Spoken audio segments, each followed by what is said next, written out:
अस्सलाम वालेकुम। सेठी से सवाल के साथ मैं हूँ सैयद आयशा नाज। मेरे साथ मौजूद है नजम सेठी साहब। अस्सलाम वालेकुम।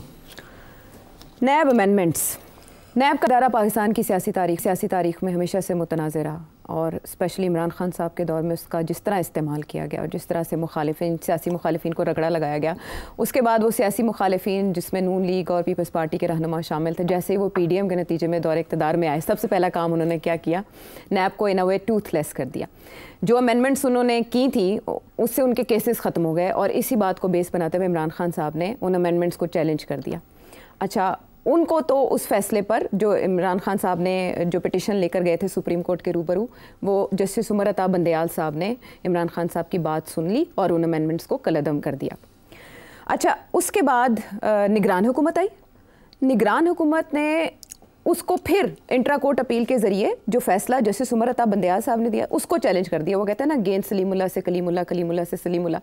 इस तरह से ये केस चलता रहा। उसकी जितनी भी समातें हुई, 3 रुकनी बेंच जिसमें 2-1 से जस्टिस उमर अता बंदयाल ने फैसला दिया था। अब उस पर 5 रुकनी जब लार्जर बेंच बैठा है तो 5-0 भी थे और नहीं, जस्टिस एजाजुल अहसन और जस्टिस उमर अता बंदयाल और जस्टिस मंसूर अली शाह, उस वक्त उन्होंने उससे इख्तलाफ किया था फैसले से। उन्होंने एक नुक्ता उठाया था जिससे आज हम देख रहे हैं कि जस्टिस अतर मिनल्ला ने भी इन अ वे सेकेंड किया है, इजाफी नोट लिखा है, कुछ सवालात उठाए हैं।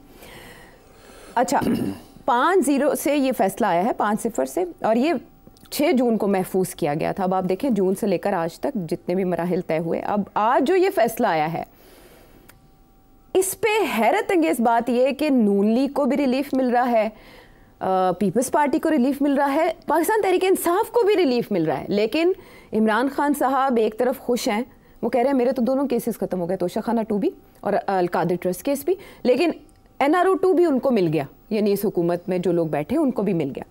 मुझे आपसे ये जानना है कि इस फैसले के असरात क्या होंगे नैब पर भी और मुल्क की सियासी सूरत हाल पर। हाँ जी, इसमें 2-3 चीज़ें रह गई, मैं इजाफा कर दूँ जी। एक ये कि इमरान खान ने हाल ही में एक बयान दिया था जी कि इस केस का फैसला उस वक्त तक नहीं आएगा जब तक मुझे कन्विक्ट नहीं कर दिया जाएगा इन दी 190 million pound case, Al-Qadir trust case में। जब वो हो जाएगा तो फिर जज जो है वो इसका फैसला दे देंगे हुकूमत के हक़ में।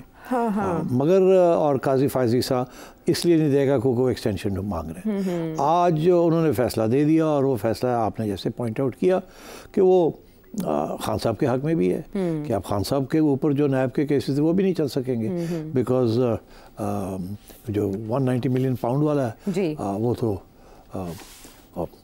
मतलब है कोई नहीं केस चल सकते उनके ऊपर। तो अब ये इस किस्म के इश्यूज बन चुके हैं।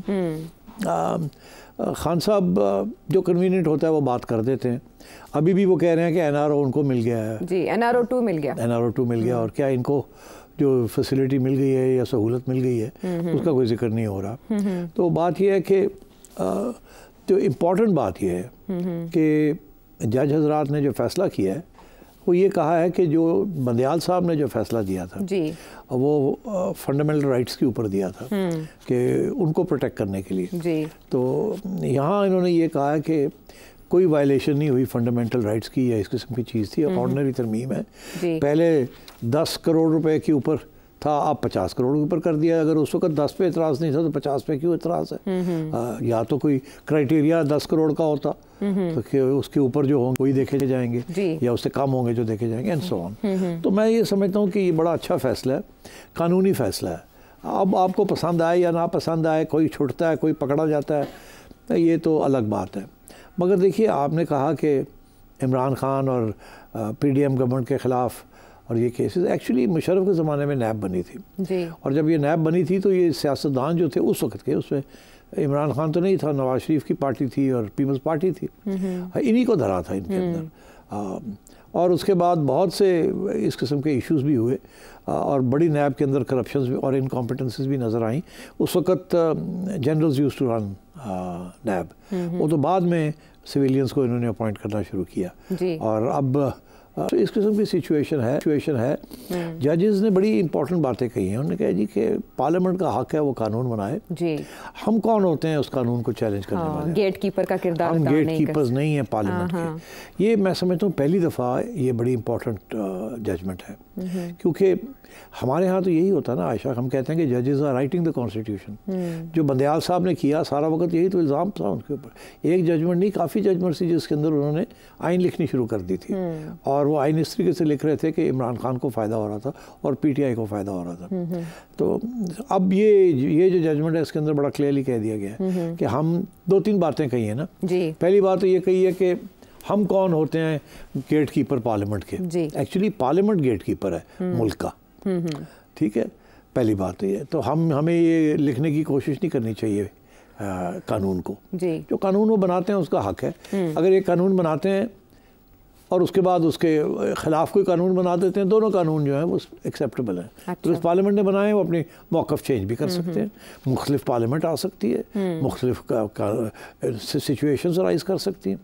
तो दूसरी बात उन्होंने एक और बड़ी अहम की है, वो ये कह रहे हैं कि हमें अगर एक ऐसा कोई केस आता है जहाँ कुछ शक शुबा है कि पार्लियामेंट ने जो कानून बनाया है वो कॉन्स्टिट्यूशन के ख़िलाफ़ है या उसके हक़ में है, तो हमें जो फैसला करना है वो हम पार्लियामेंट के हक़ में करें, उनके ख़िलाफ़ ना करें। देखिए कितना बड़ा बयान है ये। बिल्कुल। तो ये पहली दफ़ा पार्लियामेंट की supremacy, not supremacy of supreme court, ये फ़िलासफ़ी जो है इसको आर्टिकुलेट किया गया, और आइन के अंदर भी यही फ़लसफ़ा है। वो तो थोड़े गड़बड़ होनी शुरू हो गई थी इफ्तिखार चौधरी के ज़माने से कि supreme court is supreme and stands above parliament.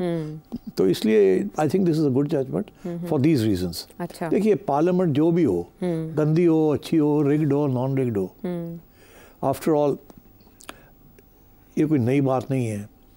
कौन सी पार्लियामेंट आज तक हुई है जिसको सारी कौम ने एक्सेप्ट किया है? हर एक के ऊपर तो इल्ज़ाम लगता है कि ये रिगिंग की रिज़ल्ट है ये पार्लियामेंट। अगर 90 की दिहाई में बेनज़ीर और नवाज शरीफ की पार्लियामेंट्स को इल्ज़ाम लगता था कि वो रिग्ड है, तो मुशर्रफ की पार्लियामेंट के ऊपर भी लगा, जनरल ज़िया की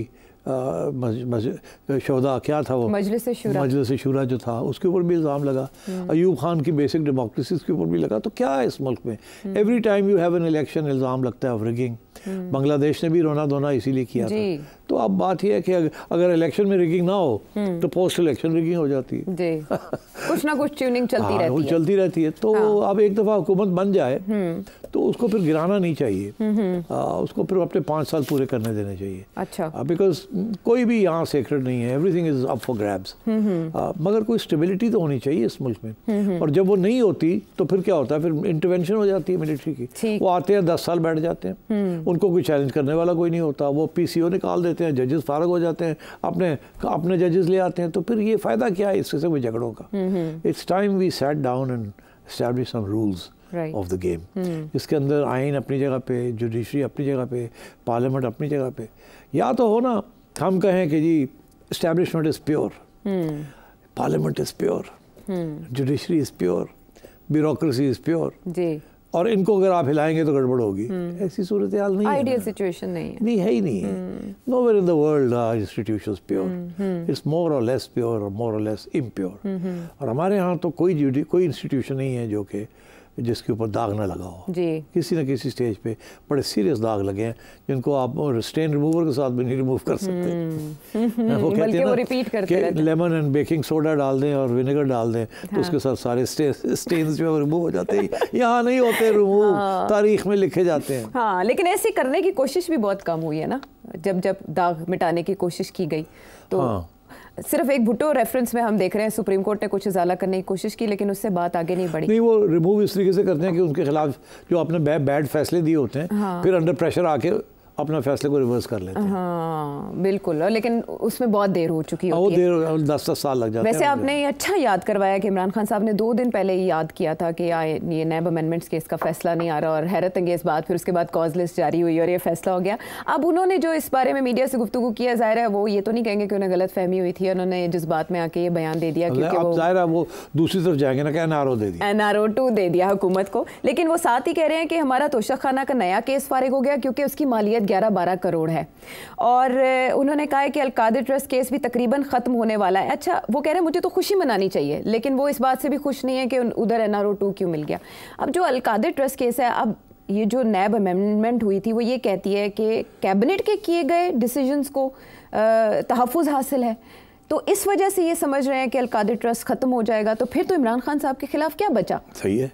देखिए, अगर ख़त्म ना हो केस 190 मिलियन वाला जी, तो वो तो कैबिनेट की अप्रूवल है उसमें। तो वो और बात है देखा या नहीं देखा, मगर अंगूठा तो लगा दिया ना जी। तो क्या आप सारी कैबिनेट को नैब के अंदर या किसी और के कानून के अंदर डिस्क्वालीफाई कर देंगे? नहीं हो सकता। तो इसलिए लोग ये कहते हैं कि ये जो केस है 190 मिलियन वाला, ये इसमें कोई सज़ा मुश्किल ही लगता किसी को हो। अच्छा। अगर होगी भी तो ओवरटर्न हो जाएगी, because purely on technical grounds. अच्छा। और ये जो कानून अब ओके हो गया ना कि अगर काबीना ने कोई चीज़ की है जी, तो फिर आप प्राइम मिनिस्टर को होल्ड नहीं कर सकते रिस्पॉन्सिबल। ये तो बिकॉज एक ज़माना था कि when prime ministers decisions could be challenged, मगर साकिब निसार साहब ने फिर एक फैसला दिया कि ये this is not a government by prime minister, this is a government by cabinet. बिल्कुल। आज इसलिए ये होता है कि अगर चिड़िया ने भी उड़ना हो ना तो वो कैबिनेट की अप्रूवल ज़रूरी होती है। अब उन्होंने एक नया सिस्टम बना लिया है। प्राइम मिनिस्टर कहता है कि जी मैं फैसला किया, ठीक है जी, कैबिनेट अप्रूवल ले लें। वो करते क्या है कि एक ईमेल डालते हैं जिसे कहते हैं सर्कुलर। अच्छा। वो सारे कैबिनेट मेंबर्स को ईमेल चली जाती है कि प्राइम मिनिस्टर ये चाह रहे हैं, आप मेहरबानी करके अपना ओपिनियन इस पे दे दें, ओके या नॉट ओके। मगर साथ ये भी लिखा होता है कि अगर आप कोई जवाब नहीं देंगे तो हाँ समझा तो हाँ समझा जाएगा। ये बाय द वे ये कॉर्पोरेट गवर्नेंस के अंदर भी यही रूल्स हैं, पब्लिक लिमिटेड कंपनीज के अंदर भी यही है कि आपने बोर्ड से इजाज़त लेनी होती है हर बड़े फैसले की, स्पेशली फाइनेंस रिलेटेड और लीगल रिक्वायरमेंट्स, रेगुलेटरी रिक्वायरमेंट्स।